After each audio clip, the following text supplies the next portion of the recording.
Bonjour à notre communauté et tous les autres. Je voudrais d'abord remercier Johanna Friat et notre cher président Albert El-Harar pour cette magnifique initiative de Divrei Torah qui se diffuse dans toute la France et même dans le monde entier. Bientôt Pessah, 2 Shabbatot il nous reste. Pour y arriver, il faut s'y préparer. Nous avons eu la semaine dernière Purim. Et les Chachamim se posent la question, pourquoi Purim est institué le 2e Adar, puisqu'on a eu 2 Adar cette année? Et les Chachamim répondent, parce que ils voulaient mettre Pessah et Purim ensemble, à côté. Ne pas les mettre trop loin, puisque Purim, c'est la délivrance, et Pessah, c'est la délivrance. On les a juste à poser, les mettre juste à côté. Le Rav Eliashiv pose la question. Dans le Seder, pourquoi nous trempons le karpas? 2 fois on trempe, une fois le karpas dans l'eau salée ou autre, et une fois on trempe le maror dans le charoset. Et pourquoi le karpas? Le Rav Eliashiv nous explique. Il est écrit dans le Shulchan Aruch, dans le chapitre 428, la loi numéro 3, comme quoi, si quelqu'un veut choisir, si quelqu'un veut savoir quand est-ce que ça va être les fêtes, les Chachamim nous donnent un signe.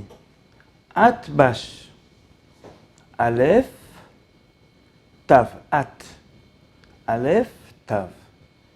Aleph dit que Aleph de Pessah, le premier jour de Pessah, sera toujours Tav, le même jour que Tisha B'Av. Malheureusement, Tisha B'Av, le jour de la destruction des 2 temples. Donc tout le temps, toutes les années, Pessah, le premier jour de Pessah, tombe le premier jour, la même chose que Tisha B'Av. Si ça tombe un lundi, ce sera un lundi. Cette année Pessah et un Shabbat, ce sera Shabbat, Tisha B'Av. Et autre chose, on voit qu'on a l'habitude de mettre sur le plateau du Seder un œuf. Pourquoi mettons un œuf sur le plateau du Seder? Alors, il est écrit qu'il y a le Korban Chagiga, le Korban des fêtes. Mais d'autres Chachamim m'expliquent, c'est parce que nous sommes encore un petit peu en deuil, puisqu'on n'a pas de sacrifice, on ne peut pas faire le Korban Pessah, et il n'y a pas de temple. Donc on met un œuf qui représente le deuil sur le plateau du Seder. Et pourquoi tout ça? Pourquoi tout ce rapprochement entre Tisha B'Av et le deuil sur le plateau du Seder? On est quand même dans une fête. On est dans Pessah. Pourquoi tout ça? Les Chachamim nous expliquent tout simplement. Le karpas, c'est quoi ce trempage? Où nous avons vu dans la Torah un premier trempage? Qui c'est qui a trempé? Malheureusement, le premier trempage a été quand les frères de Joseph ont trempé la tunique dans le sang. Comment on appelait la tunique? Ketonet Passim. Ketonet Passim. On se rappelle le karpas. On nous voulait rappeler que c'était la première haine gratuite dans le peuple juif.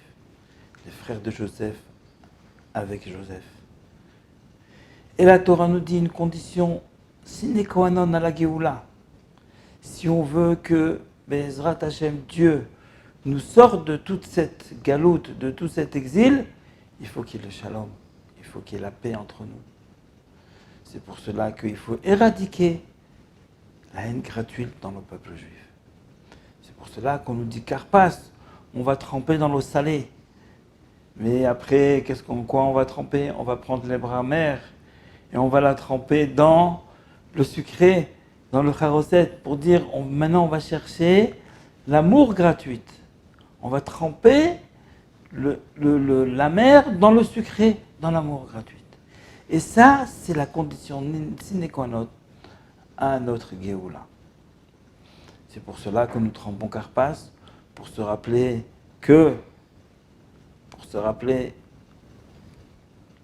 de l'histoire de Joseph, qui a été le premier incident dans le peuple juif de la haine gratuite, et à nous maintenant de se débarrasser de ça et d'aller chercher l'amour gratuit dans nos peuples juifs. Isha kitazria vialeda zachar.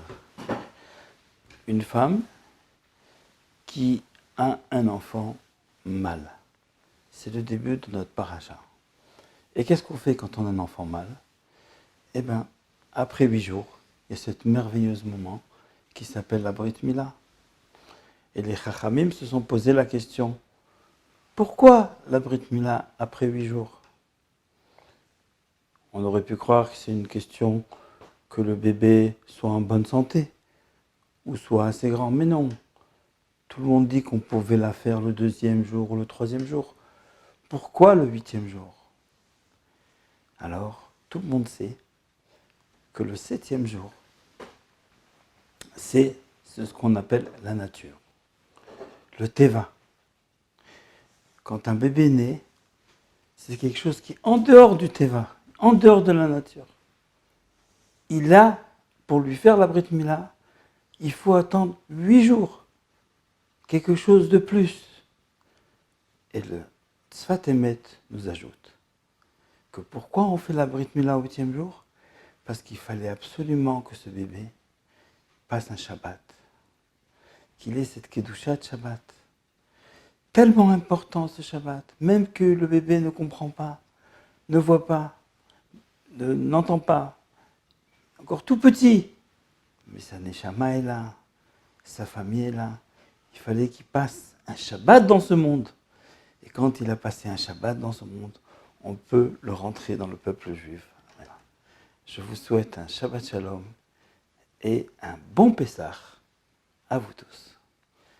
Je rappelle une information, que je suis Yossi Amoyel, responsable du Kollel de Créteil, et que bientôt, il y aura le galop annuel le 27 mai au Palais des Sports, et on vous attend.